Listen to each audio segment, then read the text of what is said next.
여러분 안녕하십니까? 새해 첫날 뉴스데스크 시작하겠습니다. 오늘 북한 김정은 위원장이 신년사를 내놨습니다. 두 가지 메시지를 던졌습니다. 하나는 평창 동계올림픽에 북한 대표단을 보낼 의사가 있다는 것이고, 또 다른 하나는 핵단추가 자기 사무실 책상에 있다면서 미국을 겨냥했습니다. 두 메시지를 따로 나눠서 하나씩 전해드리겠습니다. 우선 이 올림픽 관련 언급은요, 남북관계 개선을 넘어서 북한 핵을 풀기 위한 돌파구로까지 이어질 수 있을지 주목되는 대목입니다. 김정호 기자가 첫 소식 보도합니다. 김정은 북한 노동당 위원장은 30분간 이어진 신년사의 후반부 대부분을 남북관계 개선 의지를 밝히는 데 할애했습니다. 특히 평창올림픽은 민족의 경사로 성공적인 개최를 진심으로 바란다면서 북한의 참가 가능성을 처음으로 밝혔습니다. 우리는 대회가 성과적으로 개최되기를 진심으로 바랍니다. 이러한 견지에서 우리는 대표단 파견을 포함하여 필요한 조치를 취할 용의가 있으며 이를 위해 북남 당국이 시급히 만날 수도 있을 것입니다. 김 위원장은 전격적인 대화 제의의 배경으로 남북관계 개선이 절박한 시대적 요구라는 점을 강조했습니다. 남북 간의 비정상적인 대결 상태를 끝장내지 않고서는 통일은 고사하고 외세가 강요하는 핵전쟁의 참화를 면할 수 없다는 겁니다. 뜻깊은 올해를 민족사에 특기할 사변적인 해로 빛내야 합니다. 북과 남이 마음만 먹으면 능히 조선반도에서 전쟁을 막고 긴장을 완화시켜 나갈 수 있습니다. 김 위원장은 남북관계 개선 의지를 반복해서 강조했지만 미국과의 관계 개선에 대해서는 따로 언급하지 않았습니다. 지난해에 이어 올해도 양복 차림으로 등장한 김 위원장은 북한 주민과 북한군에 새해 인사를 전하며 깊숙이 고개를 숙여 눈길을 끌었습니다. MBC 뉴스 김정호입니다. 네, 이렇게 남쪽에 대화를 제의한 반면에 김정은 위원장은 미국을 향해서는 핵단추 하나만 누르면 미국 본토를 핵으로 타격할 수 있는 것처럼 위협했습니다. 핵 갖고 있으니까 함부로 건드리지 못할 거다, 이런 얘기인데요. 핵 무력 완성이란 표현을 쓴 부분이 특히 눈에 띕니다. 완성을 했으니까 당분간은 추가 도발은 없을 것임을 시사한 대목입니다. 계속해서 이문현 기자가 보도합니다. 핵무력 완성에 역사적 대업을 성취했다고 강조한 김정은 위원장은 이제 미국은 모험적인 불장난을 할 수 없게 됐다고 주장했습니다. 언제든 단추 하나만 누르면 핵무기로 미국 본토를 공격할 수 있는 것처럼 위협했습니다. 미국은 결코 나와 우리 국가를 상대로 전쟁을 걸어오지 못합니다. 미국 본토 전역이 우리의 핵 타격 사정권 안에 있으며 핵 단추가 내 사무실 책상 위에 항상 놓여 있다는 것. 이는 결코 위협이 아닌 현실임을 똑바로 알아야 합니다. 처음으로 핵 단추까지 거론하며 자신감을 과시했지만 대륙간 탄도미사일의 대기권 재진입 기술과 핵탄두 소형화 등 기술적 난제를 어떻게 해결했는지는 언급하지 않았습니다. 그러면서 이제 남은 건 핵무기 대량 생산과 실전 배치뿐이라고 말했습니다. 그 위력과 신뢰성이 확고히 담보된 핵탄두들과 탄도로켓들을 대량 생산하여 실전 배치하는 사업에 박차를 가해 나가야 합니다. 또한 적들의 핵전쟁 책동에 대처한 즉시적인 핵반격 작전 태세를 항상 유지하도록 해야 하겠습니다. 이처럼 김정은 위원장은 핵 공격까지 거론하며 미국을 위협했지만 핵무력이 완성됐다는 점도 여러 차례 강조해 당분간 핵무기를 시험하기 위한 추가 도발은 하지 않을 것임을 동시에 시사했습니다. MBC 뉴스 이문현입니다. 네, 양면의 메시지는 분명한데 그렇다고 살펴보면 남북관계 개선에 북한의 최고 지도자가 직접적이고 강한 의지를 보인 것만큼은 또 분명합니다. 그런데 이 점을 기억할 필요가 있죠.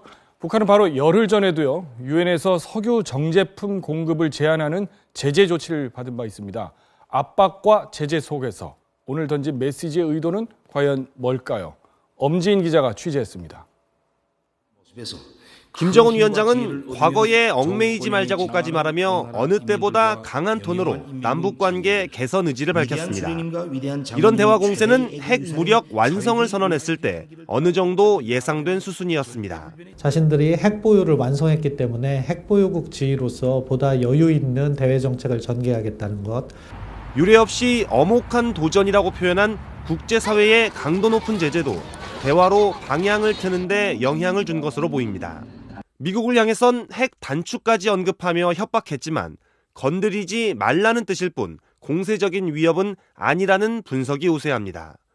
결국 평창올림픽을 활용한 평화 마케팅으로 미국의 압박 수위를 낮추고 핵 보유국 지위를 인정받기 위한 협상으로 간다는 게 김정은의 신년사에 담긴 뜻이라는 겁니다.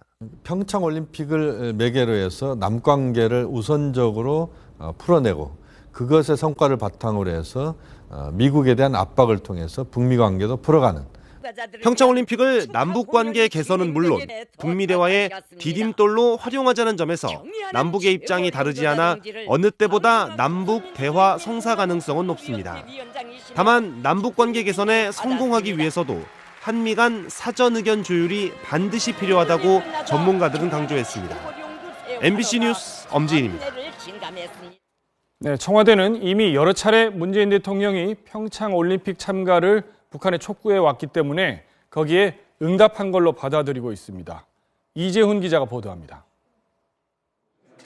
청와대는 오늘 오후 늦게 환영의 메시지를 내놨습니다.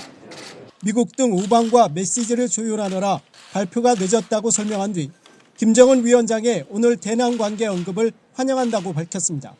남북관계 개선의 필요성을 제기하면서 평창 동계올림픽에 대표단을 파견할 용의를 밝히고 이를 위한 남북 당국 간의 만남을 제의한 것을 환영합니다. 청와대 박수현 대변인은 또 청와대는 그간 남북관계 복원과 한반도 평화와 관련된 사안이라면 시기와 장소, 형식에 관련 없이 북한과 대화 의사가 있음을 표시해 왔다며 남북이 책임 있는 위치에 앉아 남북관계 해법을 찾기 바란다고 말했습니다. 이와 관련해 청와대 핵심 관계자는 북한이 굉장히 큰 지렛대, 즉 핵과 미사일 능력을 최고로 높여놓고 새해부터는 그것을 기반으로 한 대화 국면으로 가지 않겠느냐며 예상했다면서 이번 북한의 신년사는 그런 시그널이라고 평가했습니다. 청와대는 취임 이후 북한의 평창올림픽 참가를 기회 있을 때마다 촉구해온 문재인 대통령의 메시지에 북한이 김정은 위원장의 신년사 형태로 화답해온 점에 주목하고 있습니다. 이제는 북한의 결단만 남았습니다. 북한의 결단을 다시 한번 촉구하면서 그러나 우리는 성급하게 기다리지도 말고 청와대는 정치적 부담 없이 남북 간 화해 분위기를 나눌 수 있는 평창 동계올림픽이 교착 상태에 빠진 남북 관계를 반전시킬 수 있는 계기가 되길 희망하고 있습니다. MBC 뉴스 이재훈입니다. 네, 김정은 위원장 신년사에 대해서 민주당은 긍정적으로 평가한다면서 북한은 일체의 도발적 행위를 중단해 진정성을 보여줘야 할 것이라고 밝혔습니다. 반면 자유한국당은 얄팍한 위장 평화 공세라고 평가절하하며 북한은 전 세계를 핵 인질로 삼는 겁박과 동시에 평화 제안을 하는 이중적 행태를 보이고 있다고 비판했습니다. 국민의당은 경색된 남북관계 터닝포인트가 되길 바란다는 입장을 내놨습니다. 네, 미국 정부의 뚜렷한 공식 입장은 아직 나오지 않았습니다. 뉴욕타임스 같은 신문을 보면 미국을 상대로 한 핵 위협보다는 북한이 한국 정부에 화해의 손을 내밀었다는 내용에 더 주목했습니다. 나라마다 약간씩 결은 좀 다른데요. 외신 반응 박민주 기자가 종합했습니다. 송년 파티 행사장에 들어가는 도중 김정은 위원장의 신년사와 관련해 질문을 받은 트럼프 대통령은 일단 지켜보겠다는 짤막한 답변만 내놨습니다.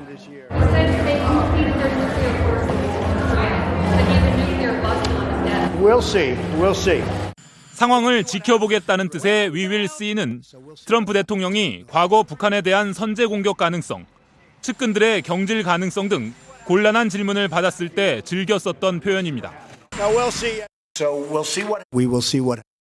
다만 김정은 위원장의 신년사가 나온 직후였기 때문에 구체적인 내용을 보고받지 못한 상태에서 나온 원론적인 답변이라는 분석도 가능해 보입니다. 뉴욕타임즈를 비롯한 서방 언론들은 북한이 화해에 손짓을 했다, 한국 정부에 대화를 요구했다는 제목을 달아 신년사를 보도했습니다.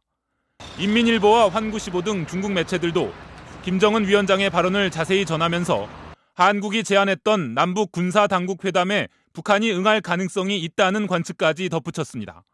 일본 언론들은 평창올림픽에 참가할 수 있다는 언급을 전례 없는 메시지라고 강조하면서도 미국에 대한 핵단추 위협도 비중 있게 다루며 남북 대화가 순조롭게 이루어질지는 불투명해 보인다고 보도했습니다.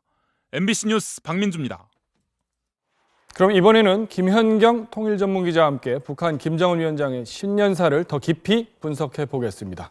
김 기자, 네. 우선 오늘 메시지 총평을 짧게 하신다면 어떻게 할까요? 네, 김정은 위원장의 메시지를 한마디로 요약을 해본다면은요, 지난 한 해 핵무력이 완성됐다. 그러니까 이제는 경제 발전 그리고 어떤 그 한반도의 평화적 환경 조성을 해나가겠다라고 요약할 수가 있겠습니다. 네. 무엇보다 남북 관계에 대한 메시지가 매우 강력하고 또 구체적이라는 특징을 들 수 있겠습니다. 중간에 앞에 보면 핵 단추라는 말 여러 번 나오는 네. 우리 보도에도 나왔는데 그렇죠. 조금 생소한데 비유법 같긴 합니다만 핵 가방 이런 말보단 그런 표현을 쓰나 봐요. 우리가 보통 핵무기 사용권을 핵 버튼이라는 네. 표현을 쓰잖아요. 네, 영어로. 아주 단순하게 버튼을 우리말 단추로 옮긴 게 핵단추입니다. 그런데 이제 북한에서 핵단추라는 표현을 자주 써요. 네. 그 최근에는 지난 9월이었죠. 유엔 총회에서 북한의 외무상이 트럼프 대통령이 핵단추를 가지고 있다 이런 표현을 했거든요. 오늘 처음 나온 게 아니군요. 그렇습니다. 하지만 김정은 위원장이 공개석상에서 핵단추를 언급한 거는 이례적인데 네. 실제로 자신이 핵무력 지휘권을 가지고 있는 실체이다. 이런 것을 과시한다고 할 수 있겠습니다. 네. 김 기자께서는 아무래도 신년사를 여러 네. 해 쭉 보셨잖아요. 근데 올해 이 남북 관계 관련 메시지가 특별히 예년에 비해서 좀 차이가 있습니까? 우선은 분량입니다. 그동안 2013년부터 6년 동안 신년사를 김정은 위원장이 해왔는데 보통 3분, 길면 5분 정도였는데 올해가 6분이거든요. 이 분량이 상당히 많이 늘어났다고 할 수가 3분에 있겠죠. 비하면 한 2배 늘어났네요. 그렇죠. 거기다가 평창 올림픽 참가와 같은 대남 메시지를 뭐 대남 단체든지 아니면은 뭐 다른 단위에서 내놓을 수가 있었는데 최고 지도자가 자신의 육성으로 그것도 뭐 정말 진실하게 바란다 뭐 이런 표현을 썼다라는 점들이 아주 주목한다. 그 자체가 큰 권위를 가지고 있다. 이렇게 볼 수 있겠죠. 그래서 그런지 좀 생소해 보이기는 한데 네. 또 뭐 나름의 의미도 있어 보이는데 궁금한 게 이제 이런 메시지가 그렇다면 뭐 남북 간에 어떤 뭐 물밑 교감 혹시 이런 것은 있었던 것 아니냐 이렇게 궁금증을 갖는 분들도 있더라고요. 그렇죠. 저도 궁금해서 좀 알아봤습니다. 네. 뭐 확신할 수는 없지만은 아직까지 의미 있는 당국 간의 물밑 접촉이나 교감은 없다. 뭐 이렇게 취재가 됐습니다. 그렇군요. 실제로 최근에 북한 쪽의 그 대남 대화 분야 담당자들의 활동이 굉장히 많이 위축돼 있었다고 합니다. 통전 뭐 그렇죠. 이렇게. 통전부 같은 네. 곳에서 거의 사라지다시피 했는데 이번 김 위원장의 직접 제의가 있었기 때문에 북한의 대남 일꾼들도 이제 활발하게 활동을 하다 보면 또 이 과정에서 어떤 그 대화가 재개될 가능성이 있지 않겠는가 하는 생각도 해볼 수 있겠습니다. 그럼 대화를 한다면 네. 시작은 아무래도 지금 올림픽이 얼마 남지 않았기 때문에 그렇습니다. 체육 분야가 먼저가 되겠죠? 우선 순서상으로요. 지금 본대회, 파럴림픽 그리고 또 만약에 이제 대표단 파견도 네. 있지만은 그 문화 예술 행사에 예술단을 파견할 가능성이 있고요. 네. 또 혹시라도 응원단 파견 문제까지 뭐 논의가 될 뭐 희망을 가져봅니다. 네. 그렇다고 하면은 그 시간이 많지 않은데 먼저 체육 분야의 문제를 논의하는 과정에서 또 북한 대표단이 평창에 오게 되면 이제 이러한 이야기가 남북 관계 전반으로 확대될 가능성이 조금 있고요. 네. 또 순조롭게 진행이 될 경우에 단절된 남북 간의 접촉선, 대화 창구도 복원될 가능성을 희망해 볼 수가 있겠습니다. 그런 것은 이제 좀 희망적인 얘기고. 그렇죠. 하지만 북한이 오늘 요구 사항이 꽤 있어요. 네. 그 전제 조건들이 있는데 예. 그런 것들은 그렇게 쉽게 풀릴 것 같지는 않던데요. 네, 한미 군사훈련 중단, 뭐 미국의 핵장비나 무력 반입을 중단하라, 뭐 이런 요구가 전제 조건이 돼 있는데 네. 협상 과정에서 걸림돌이 될 가능성 분명히 있습니다. 그렇죠. 네. 하지만 지금 이제 우리 정부에서 한미 군사훈련을 평창 올림픽 이후로 좀 연기할 수 있는 그런 가능성이 좀 충분히 조성이 되고 있고요. 한 가지 주목할 점은 우리 정부가 어떤 북한으로 전략 물자를 수입하는 선박을 제재했는데 지금 억류를 시켜놓고 그렇죠. 있죠. 네. 그럼에도 불구하고 이런 제안이 나왔다는 점은 북한이 좀 큰 틀의 전략을 선택한 것이 아니냐 이런 그 전망을 해볼 수가 있습니다. 그래서 이럴 경우에는 이제 전제 조건이 큰 문제가 안 되거나 조율될 가능성도 있지 않겠는가 좀 조심스럽게 희망할 수가 있겠습니다. 다만 이게 이제 그 전략 자산 미국의 정찰기가 군사훈련과 상관없이 이제 반입될 가능성이 있는데 이런 복병들이 어떻게 작용할지 지켜봐야 할 것 같습니다. 그것은 우리 의사와 상관없이. 그렇죠. 네네. 그런데 일각에서는 이제 이번에 메시지가 양면이 있기 때문에 북한이 이제 미국 쪽과 한국 쪽에 서로 다른 메시지를 보내서 예전에는 왜 통미 봉남 이런 말을 썼었잖아요. 우리는 묶어놓고 미국으로 바로 통하고. 근데 이번에는 그게 아니라 통남 봉미다. 이런 것 아니냐라는 이제 일부 전문가들 지적도 있더라고요. 어떻게 보세요? 뭐 한미 간의 균열이라든지 아니면은 뭐 위장 평화 공세다, 남남 갈등이다, 뭐 이런 이야기들은 어떻게 보면 북한의 통일 전선 차원의 오랜 전략으로 우리에게 알려져 있습니다. 그런데 지금 북한이 처한 위기 국면을 볼 때 이걸 돌파하고 또 이제 미국으로부터 인정을 받는 것이 지금 문제가 아니겠습니까? 그렇죠. 그러기 위해서는 한미 간의 균열을 조장해서 얻는 이익보다는 한국이 어떤 미국의 정책을, 대북 정책을 바꾸는데 기여해 주기를. 움직일 수 있도록 미국을. 그렇죠. 이제 그것을 원하는 그런 타이밍이라고 할 수가 있겠습니다. 이간책을 써서 얻을 것은 없다, 뭐 이런 얘기. 현재로서는 그렇다고 봐야 되겠죠. 그렇다면 김정은 위원장이 이번 제안은 어떤 한미 군사훈련 연기 문제를 평창올림픽 이후로 미국과 협의하고 있다. 이런 그 문재인 대통령의 발언을 문고리 삼아서 이 문고리를 열고 어떤 그 좀 상황을 개선하기 위해 나온 것이 아닌가 이렇게 생각을 할 수가 있을 것 같습니다. 이제 그렇다면 이제 북한의 핵 단추를 운운한 게 있지 않습니까? 그렇죠. 이걸 어떻게 봐야 할까? 이런 과제가 남는데 미국을 위협한 측면도 있겠습니다만은 미국의 태도에 따라서 강온 양면 전략을 구사할 준비가 돼 있다. 이런 메시지로도 읽을 수 있을 것 같습니다. 물론 그렇군요. 개성공단이나 금강산 관광 같은 어떤 남한의 정책 변화도 노렸을 수가 있고요. 최근에 뭐 어떤 우리 한국 쪽에서의 그 발표 이런 것들도 그렇습니다. 눈여겨봤겠죠. 네네. 그렇지만 어찌됐건 이 모든 시나리오 앞으로 전개될 상황에서 한국과 미국 사이에 이견이 발생할 가능성은 얼마든지 있는 것 아닌가요? 굉장히 어려운 문제입니다. 미국이 최고의 압박과 제재를 거두지 않고 있고 또 국제 제재가 엄연히 존재하는 상황이기 때문에 또 북한이 원하는 속도대로 희망하는 만큼 이게 이제 상황이 진전되지 않을 가능성이 상당히 높다고 봐야 되겠죠. 그리고 4월 중순 이후에 한미 군사훈련이 재개될 가능성도 있고요. 그래서 한미 공조와 국제 제재의 틀을 조율하면서 또 남북한 간의 서로 다른 눈높이와 기대 수준을 어떻게 충족시켜가는 정말 그 치밀하고 전략적인 그런 접근이 필요하다고 할 수 있겠습니다. 네, 그렇군요. 어렵고 복잡한 문제지만 올림픽 앞두고 일단 뭔가는 던져진 것 같습니다. 그렇습니다. 네, 김연경 기자 잘 들었습니다. 감사합니다. 네.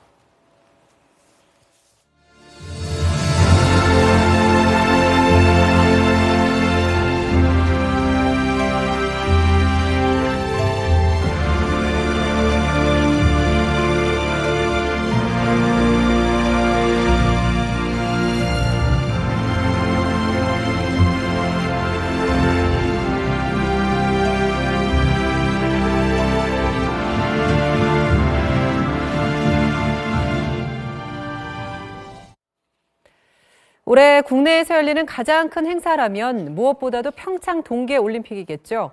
2월 9일부터 17일 동안 열리는데 이제 39일밖에 남지 않았습니다. 북한의 참가 가능성으로 관심이 더 높아지고 있는데요. 대회 준비 잘 되고 있는지 평창 현지 중계차 연결해서 알아보겠습니다. 이동경 기자, 네, 지금 있는 곳이 스키 경기장인가요? 네, 맞습니다. 저는 대회 기간 스키점프와 노르딕 복합 등의 경기가 펼쳐질 평창 알펜시아 스키점프대 앞에 서 있습니다. 해발고도 850m 고지대에 세워진 이곳 점프대는 이 높이만 해도 90m에 이르는데요. 지난해 초 올림픽을 대비한 국제대회를 성공적으로 치르고 현재는 막바지 보강 공사가 한창입니다. 이 하나된 열정을 슬로건으로 내건 이번 올림픽에서는 역대 가장 많은 102개의 금메달을 놓고 경쟁이 펼쳐집니다. 이 개폐회식이 열리는 메인 스타디움을 비롯해 12개 경기장과 선수촌도 모든 공사를 마치고 대회 개막만을 기다리고 있습니다. 이번 대회는 수도권과는 다소 거리가 있는 강원도에서 열리는데요. 지난달 개통한 서울 강릉 KTX를 이용하면 모든 경기장에 2시간 안으로 도착할 수 있고 제2영동고속도로와 서울 양양고속도로 등 이 도로망도 확충돼 방문에 큰 어려움은 없을 것으로 보입니다. 네, 오늘 북한이 신년사를 통해서 대표단 파견 가능성을 내비쳤죠. 현재 분위기는 어떻습니까? 네, 일단 평창 조직위원회는 한껏 고무된 분위기입니다. 이 북한 측의 입장 표명에 곧바로 환영한다고 밝혔는데요. 이 대표단 파견이 실제로 이뤄질 경우 해외 선수단의 불안 심리도 누그러뜨릴 수 있어 흥행에 큰 도움이 될 거라고 기대하는 모습입니다. 또 만반의 준비를 다 해놨다고도 했는데요. 이 조직위원회 대변인 말에 직접 들어보시죠. 90개국 정도가 참가할 것으로 예상을 하고 최대 95개국까지도 참가할 수 있도록 준비를 해왔습니다. 북한이 참가를 하더라도 대회 준비에는 아무런 지장이 없을 만큼 시민들도 최근 전쟁 위기론까지 불거지면서 해외 관광객들의 예약 취소가 잇따랐는데 이런 분위기에 변화가 생길 거라며 반겼습니다. 전쟁 분위기 때문에 저희 집 같은 경우에 이제 객실이 약 3분의 2가 취소가 됐거든요. 북한 선수단들이 이제 참가할 것 같은 그런 무드가 돼서 많은 관광객들이 이제 평창을 찾게 되지 않을까. 특히 북미 아이스하키 리그의 불참 선언과 러시아 도핑 스캔들이 잇따르면서 빨간불이 켜졌던 대회 흥행에 반전의 계기가 되길 시민들도 기대하고 있습니다. 지금까지 평창에서 MBC 뉴스 이동경입니다. 우리 바다, 우리 어민의 어업권을 침해하는 중국 어선의 불법 조업과 해경의 단속 현장 여러 번 보셨을 겁니다. 그런데 해경이 아닌 해양수산부 단속 공무원들도 바다에 나가 거칠기만 한 중국 어선을 상대한다고 합니다. 서해 어업관리단 무궁화 2호의 2017년도 마지막 출항과 긴박했던 단속 현장을 이기주 기자가 동행 취재했습니다. 출항한 지 7시간. 목포에서 남서쪽으로 170km 떨어진 우리 배타적 경제 수역에서 중국 어선 2척이 발견됩니다. 선대 알립니다. 중국 어선 승선 조사하겠습니다. 고속단정 한 척이 긴급 출동합니다. 중국 어선에 올라탄 단속대원들이 얼음으로 뒤덮인 어창에 기어 들어갑니다. 양쪽에 80개, 가운데 30개에서 190개 정도 됩니다. 우리 수역에서 조업할 수 있는 허가를 받은 선박이지만 어창에서는 손바닥 크기도 안 되는 10cm 남짓의 고기와 고등어에 치여 수백 상자가 발견됩니다. 우리 어선이었다면 조기는 15cm, 고등어는 21cm를 넘겨야만 잡을 수 있지만 중국 어선의 경우 한중어업협정에 따라 2019년부터 이 규정이 적용됩니다. 돌려보낼 수밖에 없습니다. 중국 어선들은 그 체장 미달인 고기를 잡는 배에 대해서 저희가 검거할 수 있는 그 법이 아직 발효가 안 됐습니다. 저녁 식사를 마치고 잠시 휴식을 취하는 사이 칠흑 같은 바다 한가운데서 조업 중인 중국 쌍끌이 어선 수십 척이 GPS에 감지됩니다. 대원들은 불법 조업이라는 걸 직감합니다. 야간이라서 안전에 최선을 다해서 할 생각입니다. 혹시 눈치라도 챌까? 고속단정에 불을 모두 끄고 어선에 접근했습니다. 배 이름은 페인트로 지웠고 누가 올라타지 못하게 쇠철망을 둘러쳐놨습니다. 단속정은 작은 고무보트. 집채만한 중국 어선에 올라타려면 거칠게 출렁이는 파도가 2배의 높이를 맞춰줄 때를 노려야 합니다. 대원들은 조타실부터 진압합니다. 해경에겐 총이 있지만 해수부 단속대원에겐 전기 충격기가 무기입니다. 저항하는 선장을 끌어내 단속선에 옮겨 태우자 30분 넘게 객실문을 잠그고 버티던 나머지 선원 10여 명도 결국 문을 열고 체포에 응합니다. 배에 실린 고기는 중국 수역에서 잡았고 한국 수역은 지나가던 길이라고 버티던 선장이 밤샘 조사 끝에 불법 조업을 시인하면서 선박 납포와 선원 압송이 결정됐습니다. 네, 그러면 단속 현장을 동행한 이기주 기자와 더 자세한 얘기 나눠보겠습니다. 안녕하세요. 네. 일반적으로 생각할 때 이 중국 어선 단속은 해양경찰, 이 해경이 하는 걸로 알려져 있는데요. 이렇게 해양공무원, 해양수산부 공무원들이 위험을 무릅쓰고 하는 이유가 있나요? 네, 사실 해경은 영해 밀입국, 또 영해 침범, 해남 구호 같은 광범위한 업무를 하는데요. 그중에 하나로 중국 어선 단속을 하고 있는 겁니다. 네. 하지만 우리 해양수산부 공무원들 또 어업 지도선들은 어업권을 보장하고 어민들의 생존권을 지켜내는 것이 주 업무이기 때문에 주 업무가 중국 어선 단속이라고 하겠습니다. 아, 그렇군요. 근데 아무래도 일반 공무원이다 보니까 지원이나 인력이 많이 부족할 것 같아요. 해경은 무장 단속을 하고 네. 무장 상태로 나간다면서요. 네. 근데 이 공무원들은 산단봉하고 전기 충격기 들고 나간다는 얘기 들었습니다. 네, VCR을 보시면요. 지금 네. 저희가 야간 단속을 하는 상황을 보실 수가 있는데요. 이때 중국 어선을 타고 있던 선원이 15명이었고요. 저희가 승선한 단속대원이 6명, 저까지 하면 7명밖에 되지 않았습니다. 예. 그래서 손이 부족해서 제가 조타실에서 좀 도움을 주는 상황도 연출되기도 했는데요. 아, 직접이요? 예. 해경은 1000톤급 되는 배에 40-50명이 타는 반면에 어업 지도선은 10여 명밖에 공무원들이 타지 못합니다. 그렇다 보니까 쌍끌이 어선을 동시에 단속하려면 인원도 나누고 그만큼 더 인원이 적어지니까 위험이 가중되는 상황이 발생하기도 합니다. 네, 여러 가지로 많이 부족한 상황이군요. 예. 이 중국 어선의 불법 조업 문제 외교적으로 풀 방법은 없을까요?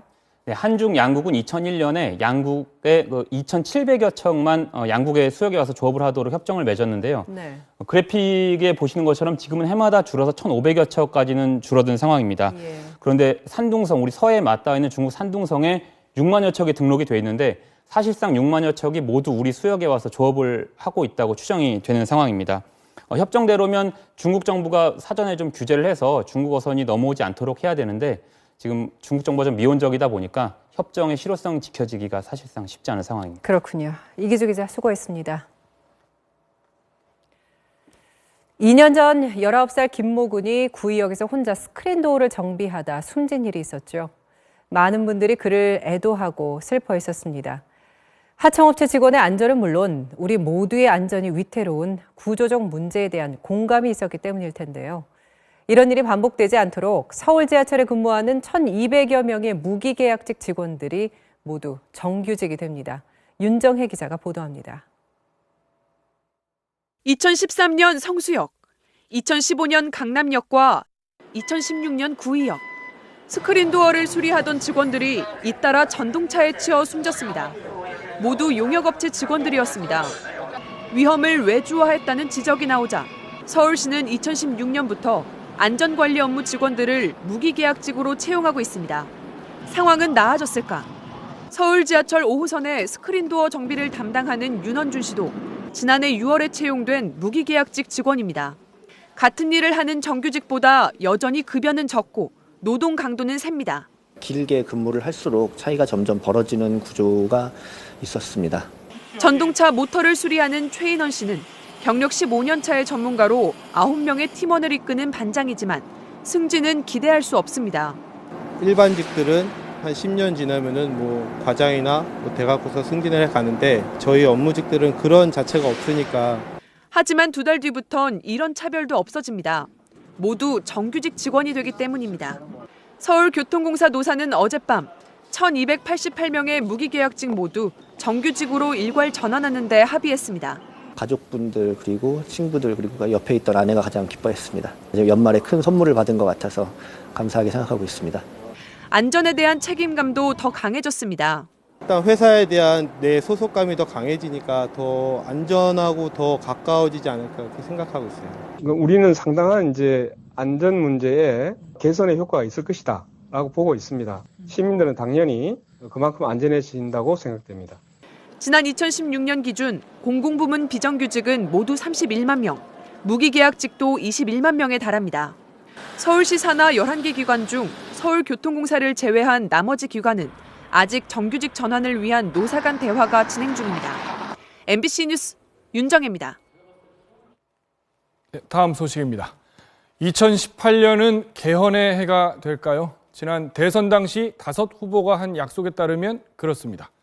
올해 6월까지 국회 개헌특위를 6개월 연장하기로 여야가 절충을 한 상태인데요. 다만 언제까지 개헌안을 마련할 것인가라는 것은 정해지지 않았습니다. 올해 화두가 될 개헌 문제, 정치권 논의는 어디까지 진행이 됐을까요? 그것을 알아보기에 앞서서 주권자인 시민들의 생각부터 먼저 들어봤습니다. 남형석 기자입니다.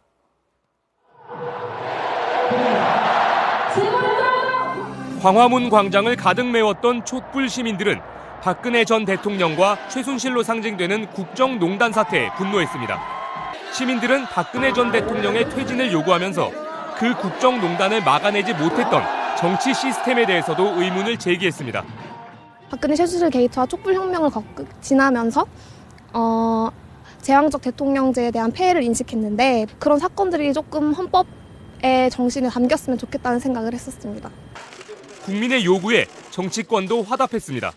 지난 대선을 앞두고 유력 후보 5명이 올해 지방선거에서 개헌을 위한 국민 투표를 동시에 실시하겠다고 약속한 겁니다.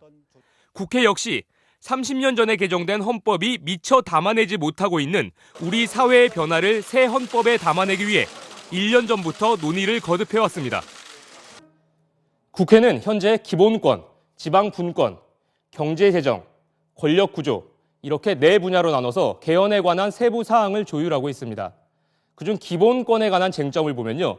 생명권 조항을 넣는 문제는 낙태 그리고 사형제도와 관계가 있어서 조금 조심스럽게 다뤄지고 있고요. 또 성평등을 보장하는 조항에 대해서는 포괄적으로 명시할 것인지 아니면 상세하게 다 기술할 것인지 여부를 두고 의견이 엇갈리고 있습니다. 근로 3권의 경우는요. 부지런히 일한다는 뜻의 근로라는 단어를 노동으로 대체할지를 두고 논의가 진행 중입니다. 시민들의 생각은 어떨까요? 요즘 국가적인 참사가 연이어서 많이 일어났다 보니까 시민의 안전권을 제대로 보장해 줄 수 있는 그런 법이 제대로 제정되면 좋겠다는 마음이 시민으로서 듭니다. 노동자라는 게 어쩔 수 없이 굉장히 약자일 수밖에 없고 지금 시대가 갈수록 뭐 이것저것 발달하면서 노동자가 점점 더 권한이 약해지니까 이런 부분에 있어서 정부가 노동자 편에서 일할 수 있는 쪽으로 권한이 좀 개정이 될 필요가 있지 않을까. 양성평등이라는 말이 헌법에 규정되어 있는데 그 자체가 성평등으로 일단 먼저 바뀌어야 된다고 생각하는데 왜냐하면 양성평등이라고 했을 때 제 주변에 있는 사람들, 제 주변에 있는 친구들이 그 양성평등이라는 말에서 배제가 되어 있어요. 권력구조 분야는 입장이 충돌하고 있습니다. 여당인 더불어민주당은 대통령의 인사권과 감사권 등 권한의 일부를 의회와 내각에게 주는 협치형 대통령제를 검토할 수 있으며 현재 5년 단임제를 4년 중임제로 바꾸자는 분위기가 강합니다. 자유한국당과 국민의당은 의회와 행정부의 수장을 각각 따로 뽑아 권한을 나누는 이원 집정부제와 유사한 형태를 선호하는 기류가 강합니다. 시민들의 의견도 갈려 있습니다. 국민이 선출한 대표자가 권력을 하는 그 대통령제가 좋다고 생각을 하고, 그런데 이제 5년 단임으로 하다 보니까 이제 여기 몇 분이 하셨는데 다 끝이 좀 안 좋게 되는 경향이 있어서 이왕이면 미국처럼 한 중임제 정도, 한 2번 정도. 대통령의 권한이 너무 막강하니까 외교나 국방 쪽에는 대통령이 책임을 지고 경제나 뭐 이런 분야는 총리나 또는 뭐 경제부처 장관에게 좀 더 권한을 좀 많이 줬으면 합니다. 정치권의 개헌 논의에 대해서는 국민 의견을 효과적으로 반영하고 수렴할 수 있는 정치 제도의 설계가 필수적이라는 지적이 있습니다. 국민의 요구가 의회와 정부를 통해서 정상적으로 해결이 되지 않기 때문에 학생들, 시민들, 노동자들이 거리 또는 파업, 시위를 통해서 문제를 해결하고 있거든요. 네, 방금 시민들 생각을 들어봤던 정치부 남형석 기자와 이번에는 정치권 상황을 짚어보겠습니다. 남 기자, 네. 이제 지방선거가 뭐 6개월도 안 남았는데 이 여야가 공약했던 지방선거 때 개헌을 동시에 실시하자, 이거 가능한가요? 지금으로서는 좀 어려울 것 같습니다. 민주당의 주장대로 2월까지 개헌에 대한 세부 사항을 조율하고 합의하면 가능은 한데요. 자유한국당은 2월이 아니라 올 연말까지 개헌 논의를 계속 진행을 하자, 이렇게 주장을 하고 있어서 그 두 의견을 좁히기에는 지방선거가 6개월도 안 남았으니까 지금으로서는 좀 어렵지 않나 이렇게 예상이 됩니다. 그렇죠. 야당이 지금 반대하고 있는데. 그런데 개헌은 하긴 한다는 건데 여야 모두. 그렇죠. 지금 시차가 6개월이 있는 거잖아요. 그렇게 보면. 그렇습니다. 6월, 12월. 그렇지만 자유한국당도 원래는 지방선거 때 동시에 개헌안을 국민들 뜻에 붙여보자, 이런 입장 아니었던가요? 네, 자유한국당이 입장을 바꾼 셈이죠. 그 바꾼 논리가 뭡니까, 그럼? 한국당 입장에서는 개헌 논의가 충분히 이루어지지 않은 시점에서 무리하게 개헌 시기를 못 박는 거 아니냐, 이런 입장인데요. 오히려 한국당은 민주당 측이 개헌의 주체를 국회에서 대통령으로 바꾸려고 일부러 시기를 재촉하는 거 아니냐, 이렇게 의심을 하고 있습니다. 또 이에 반해 민주당은 아니 지난 1년 동안 개헌 논의가 충분히 할 수 있었는데 그때는 자유한국당이 적극적으로 참여도 안 했으면서 일부러 시간 끌기를 하는 거 아니냐, 뭐 이런 식으로 비판을 또 하고 있습니다. 자유한국당이 그 의심했다는 대목, 개헌 주체를 국회에서 대통령으로 바꾸려 하는 것 아니냐, 그 대목은 사실 이제 여야가 국회에서 합의를 못하면 대통령이 직접 개헌안을 발의하는 그런 수순으로 이제 갈 거다, 그런 얘기잖아요. 그게 뭐 정말 합의가 안 되면 가능은 한 것 아닌가요? 예, 가능은 합니다. 하지만 사실 정계 일각에서는 그래서 문 대통령이 직접 지방 분권형 개헌안을 발의한다, 이런 가능성도 대두가 되고 있는데요. 하지만 이것 역시 대통령이 발의를 해도 국회 의결을 거쳐야 하는데 국회 제적의원수의 3분의 2 이상이 찬성을 해서 동의를 해서 의결을 해야 합니다. 근데 지금 자유한국당 의석수가 116석이니까 그렇죠. 전체에 개헌 저지할 수 있는 선을 갖고 있는 거죠. 네, 3분의 1 이상이기 때문에 부결이 될 가능성이 좀 크고요. 하지만 개헌안을 부결시킬 경우에는 또 지금 개헌을 요구하는 국민 여론이 압도적으로 높잖아요. 그래서 그것에 대해서 맞서야 되기 때문에 상당한 정치적 부담을 져야 한다는 점에서 상황은 조금 유동적으로 지켜봐야 할 것 같습니다. 이 문제는 뭐 앞으로도 뉴스에서 많이 다뤄질 것 같습니다. 네, 그렇습니다. 네, 잘 들었습니다. 네, 다음 소식입니다. 개헌도 개헌이지만요. 올해 지방선거는 정당들 입장에서는 또 최대 화두일 수밖에 없습니다. 그래서 새해 첫날 각 당이 내놓은 일성에서도 지방선거 얘기가 빠지지 않았습니다. 김희웅 기자가 종합했습니다. 올해 정치권의 최대 화두는 6월에 예정된 지방선거입니다. 연말 임시국회가 개헌 시기 논란으로 공전했던 것도 지방선거에 대한 득실 계산의 원인이 있습니다. 자유한국당이 가장 절박해 보입니다. 국민의당은 바른정당과의 통합 시너지를 어떻게 낼 수 있는가가 관건입니다. 민주당은 현재 당과 청와대의 높은 지지율을 어떻게 표로 끌어내는가에 주력할 것입니다. 오늘 아침 각 당의 새해 첫날 모습에서 이런 분위기를 읽을 수 있었습니다. 자유한국당은 신년 할애식농 시루떡에 필승 2018이라고 새겼습니다. 건배사도 승리를 외쳤습니다. 우리의 승리를 위하여! 한국당은 그러나 최근 서울과 부산에서 유력 후보자가 불출마를 선언하면서 이렇다 할 후보가 아직 없는 상황입니다. 홍준표 대표의 표정은 매우 굳은 편이었습니다. 저는 광역단체장 선거가 잘못되면 6월에 책임을 지도록 할 것입니다. 국민의당은 지난해 마지막 날 바른정당과의 통합 추진을 본격 선언했습니다. 그러나 오늘 신년 인사에 당의 절반에 가까운 통합 반대파 의원들 17명은 얼굴도 비추지 않았습니다. 안 대표는 오늘 행사에서 자주 웃었지만 이러한 당내 반발이 어떤 상황을 전개할지에 대해서 내심 매우 복잡한 심경일 것으로 보입니다. 여러 가지 참 앞으로 어려운 일들도 많고 그리고 우리 당의 운명을 좌우할 지방선거가 있는 해입니다. 민주당은 청와대의 높은 국정 지지율과 과반에 가까운 당 지지율, 그리고 서울, 부산, 경기 등 각 지역에서의 후보 경쟁력을 발판으로 이번 지방선거를 개혁의 추진력을 더해나가는 계기로 삼겠다는 계획입니다. 과거의 잘못된 관행과 적폐들과 일소해내고 그 틀 위에서 사회 대통합의 새로운 깃발을 바른정당은 국민의당과의 통합을 통해서 실질적인 대안야당으로 자리매김하겠다는 각오를 밝혔고, 정의당은 물방울이 바위에 구멍을 뚫듯 기득권 체제를 뚫어내는 힘을 키워가겠다는 의지를 강조했습니다. MBC 뉴스 김희용입니다. 네, 다음 소식입니다. 올 한 해 사회 각 분야에서 바뀌는 것들이 꽤 많습니다. 최저임금 오르고요. 병원비 부담은 다소 줄어들 전망인데요. 무술년 한 해 꼭 챙겨야 할 변화들을 양효걸 기자가 짚어드립니다. 가장 눈에 띄는 건 역시 최저임금입니다. 오늘부터 지난해보다 16.4%가 올라서 시간당 7,530원이 됐습니다. 월급으로 따지면 20만 원 정도 더 받게 돼서 157만 3천 원인데요. 직원이 30명이 안 되는 사업장은 정부가 인건비를 보조해 주기로 했습니다. 최저임금보다 더 가파르게 오르는 게 있는데 나라 지키느라 고생하는 병사들 월급입니다. 거의 2배 수준으로 90%가 올라 16만 3천 원 받던 2등병은 30만 6,100원, 병장은 40만 원이 넘습니다. 내려가는 것도 있습니다. 병원비 부담인데요. 원래 저소득층의 경우 일정 금액보다 병원비가 더 나오면 그 이상은 건강보험공단이 내게 됩니다.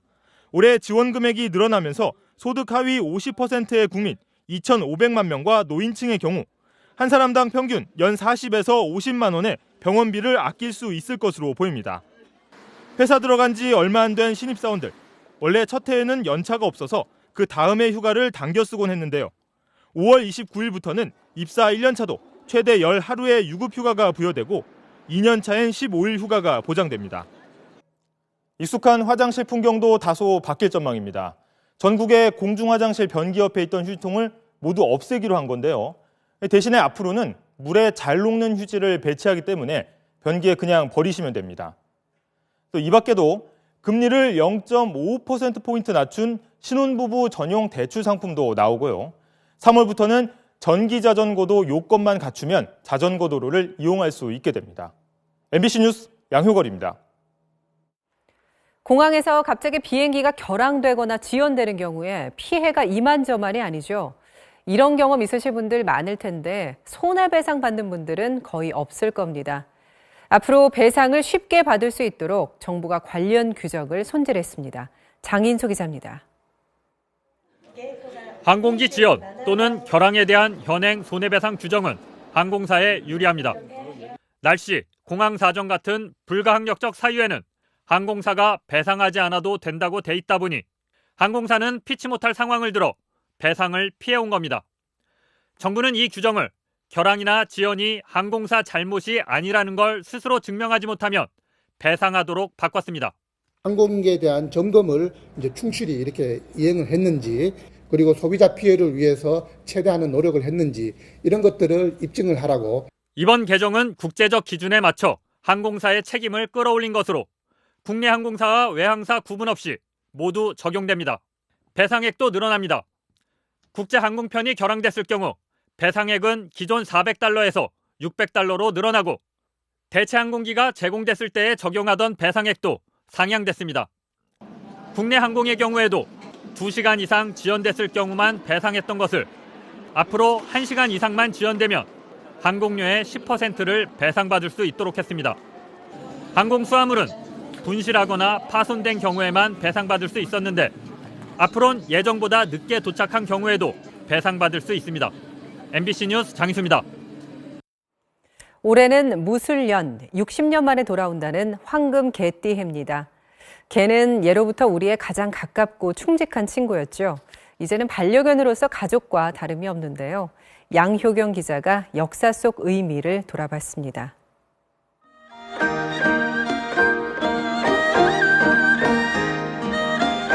예로부터 개는 사람과 가장 가까운 동물이자 집과 재물을 지켜주는 지킴이였습니다. 새해가 되면 개가 그려진 부적을 만들어 집안에 붙이는 풍습이 있었습니다. 진돗개는 용맹하고 삽살개는 이름 자체가 쫓다는 뜻의 삽, 귀신 애군을 뜻하는 살, 귀신 쫓는 영물이었습니다. 송나라의 소동파는 달을 보고 짖는 개를 일러 신령스런 삽살개, 즉 영방이라 불렀습니다. 오색이 도연명은 무릉도원을 꿈꿀 때 그곳에 개와 달개 울음이 들린다고 했습니다. 집집마다 개가 짖고 달기 우는 평온한 마을.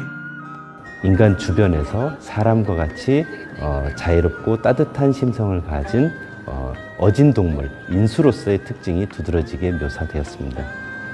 옛 사람들에게 개는 나쁜 기운을 물리쳐주는 동물이자 늘 함께하는 반려자였습니다.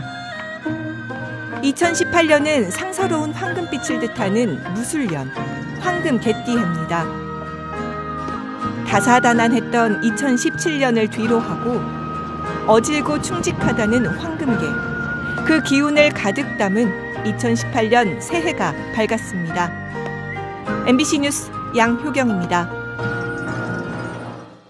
어제 저녁 제주 추자도 인근 해상에서 전복된 203 현지로 선원 2명을 찾기 위한 수색 작업이 이틀째 이어지고 있습니다.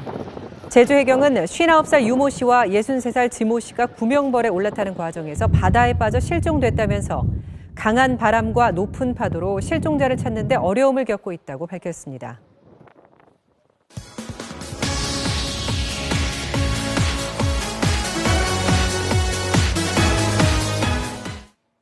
새해 첫 스포츠 뉴스입니다.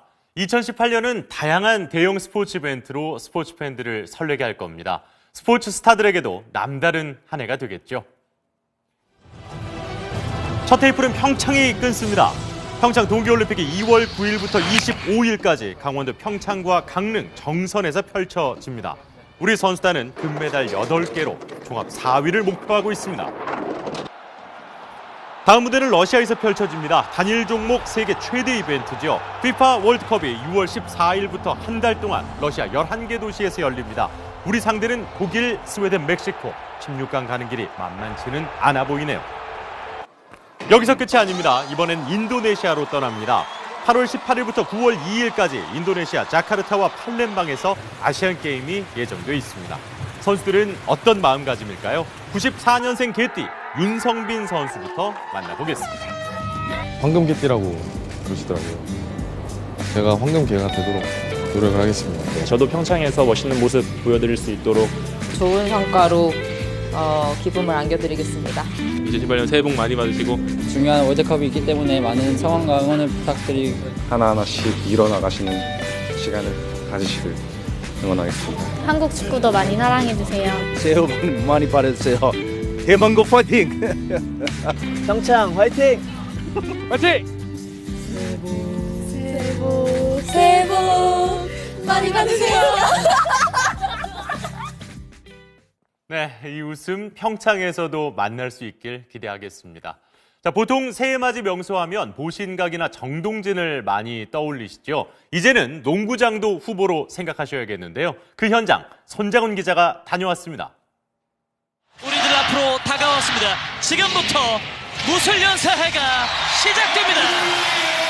새해 복 많이 받으십시오. 새해 복 많이 받으십시오. 마침 저희 아들이 농구를 굉장히 좋아하는데요. 뜻깊은 새해를 맞이하고자 같이 왔습니다.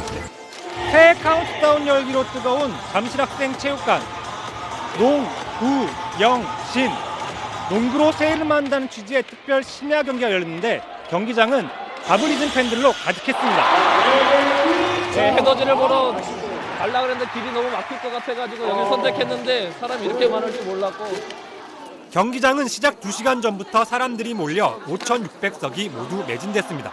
저 농구 별로 안 좋아하는데 이렇게 또 취미를 공유하고 이제 새해 때는 더 이제 친하게 지내면서 팬들은 마음속에 품은 소원도 하나 둘씩 이야기했습니다. 내년 말일에는 SK나이츠 경기장을 여자친구와 함께 아니죠, 이제 와이프와 함께 와야죠. SK나이츠가 올해는 꼭 우승했으면 좋겠습니다. 빨리 결혼해요. 선수들은 경기 후 감춰놓은 노래 실력을 뽐내며 팬들을 즐겁게 했습니다. 팬들과 함께 이렇게 맞이한 것도 새롭고 좋은 것 같아요. 늦은 시간까지 항상 이렇게 응원해 주셔가지고 정말 감사하고요. 프로농구연맹이 농구붐 조성을 위해 마련한 새해 맞이 야간 경기. 솔로, 커플, 가족, 농구팬 모두에게 색다른 추억을 선물했습니다. 새해 첫날 프로배구와 프로농구에선 나란히 1위가 바뀌었습니다. 팬들의 시선을 사로잡은 명장면, 톱플레이 시작합니다. 전통의 라이벌 현대캐피털과 삼성화재가 만났습니다.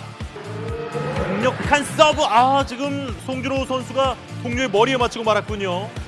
자, 이번에는 박철우 선수. 멀리 장외 홈런을 날리고 맙니다. 현대캐피털의 오늘 승부수는 속공이었는데요. 센터 신영석의 속공, 그리고 속공. 신들린 속공쇼에 현대캐피탈이 1위를 탈환합니다. 항상 조연이라고 강조하는 신영석 선수, 왜 올스타 팬 투표 1위인지를 증명했군요. 센터로서 그 밑에 꿈나무들이 조연도 주연이 될 수 있다는 걸 알려줄 수 있어서 좀 의미가 좀 있는 것 같습니다.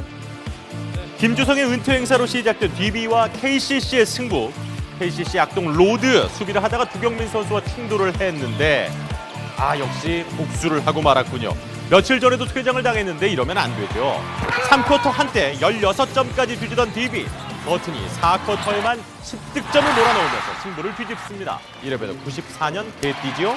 막판에는 두경민 선수가 펄펄 날았는데요. 가로채기 속공 마무리에 이어서 쐐기 석점포까지 DB가 이틀 만에 1위를 탈환합니다. 홈플레이였습니다.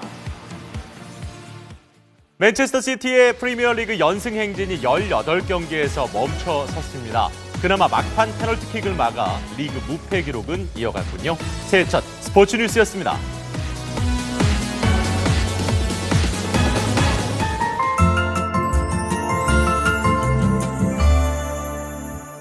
새해 첫날 출발이 좋습니다. 오늘 전국에서 말끔한 하늘이 드러났는데요. 내일 오전엔 남부지방의 미세먼지 농도가 약간 올라도 크게 걱정하진 않으셔도 되겠습니다. 새해 첫 절기 소환이 들어있는 이번 주는요, 차츰 추워져서 소환 전날인 목요일 가장 춥겠습니다. 서울의 수온주가 영하 8도 선까지 뚝 떨어지겠습니다. 추위가 한 걸음 더 빨리 찾아오는 강원 북부와 산간지방은 오늘 밤 한파주의보도 발효되겠습니다. 잠시 해제됐던 동쪽 지역의 건조특보는 오늘 다시 확대됐습니다. 특히 영동 지역에는 건조경보가 발효돼 이들 지역에는 불이 나지 않도록 각별히 조심하셔야겠습니다. 현재 전국 하늘 맑게 드러나 있습니다. 또 동해 먼바다를 중심으로는 풍랑특보가 발효 중에 있습니다. 내일도 전국이 대체로 맑겠습니다. 내일 아침 기온은 철원 영하 12도, 서울 영하 5도 등으로 오늘과 비슷하겠고요. 낮 기온은 강릉 6도, 대구와 광주는 7도까지 오르겠습니다. 물결은 당분간 동해상에서 조금 높게 일겠습니다. 주 후반에는 남부지방 곳곳에 비나 눈 소식이 예보되어 있습니다. 날씨였습니다.